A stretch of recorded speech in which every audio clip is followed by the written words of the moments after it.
Question है the sum of zeros of polynomial. आपके सामने ये पॉलिनोमियल दिया है 3x² + 5x - 2। इसका क्या पूछा गया है? सम ऑफ ज़ीरोज़। ज़ीरोज़ माने रूट्स होता है, ठीक है। तो सम ऑफ ज़ीरोज़ जब भी पूछा जाएगा तो आप कौन सा फॉर्मूला लगाएंगे? सम ऑफ ज़ीरोज़ जब भी पूछा जाएगा तो कौन सा फॉर्मूला लगाएंगे? कोई बताएगा? सम ऑफ ज़ीरोज़ पूछा जाएगा, नहीं पता? सम ऑफ ज़ीरोज़ जब भी पूछा जाए तो अल्फ़ा + बीटा बराबर -b/a, ये फॉर्मूला लगेगा। याद हो गया?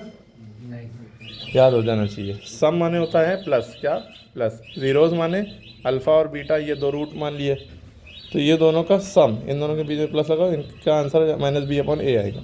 अब ये b और a है क्या?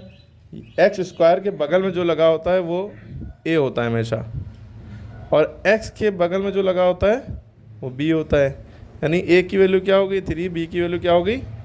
5, और ये जो खाली बचा रह गया ये c हो गया, c की वैल्यू हो गई -2। अगर x² के पहले कुछ नहीं लगा होता तो a की वैल्यू 1 हो जाती, x के पहले कुछ नहीं होता तो b की वैल्यू 1 हो जाती। यानी कि ऐसे लिखा हुआ है x² + x - 2। अब यहाँ पे 1 छुपा हुआ है इन दोनों के, ठीक है। a की वैल्यू 1, b की वैल्यू 1, c की वैल्यू -2। अगर यहाँ माइनस लगा होता तो b की वैल्यू माइनस हो जाती, ये भी याद रखिएगा। तो -b/a फॉर्मूला है और b की वैल्यू क्या है? 5। तो आपने लिखा माइनस फार्मूले का 5, b की वैल्यू 5/a की वैल्यू 3। बस ये आंसर हो गया। जब सम ऑफ ज़ीरोज़ पूछा जाएगा ऐसे करेंगे। सबको समझ में आ गया? अगर यहाँ पे कहा जाता कि प्रोडक्ट ऑफ ज़ीरो, सम, और यहाँ पे क्या पूछ लेते?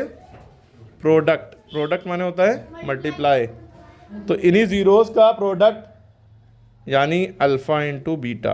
प्रोडक्ट माने कि ये डॉट माने मल्टीप्लाई होता है, ठीक है। अल्फ़ा × बीटा का फॉर्मूला होगा c/a। c की वैल्यू क्या है? -2, a की वैल्यू क्या है? 3। समझ में आ गई बात? अब हम आपको एक पॉलिनोमियल दे रहे हैं, उसमें आंसर बताइए कमेंट में। 4x² - 3x + 8 = 0। इसका सम ऑफ रूट और प्रोडक्ट ऑफ रूट दोनों कमेंट में आंसर बताइए।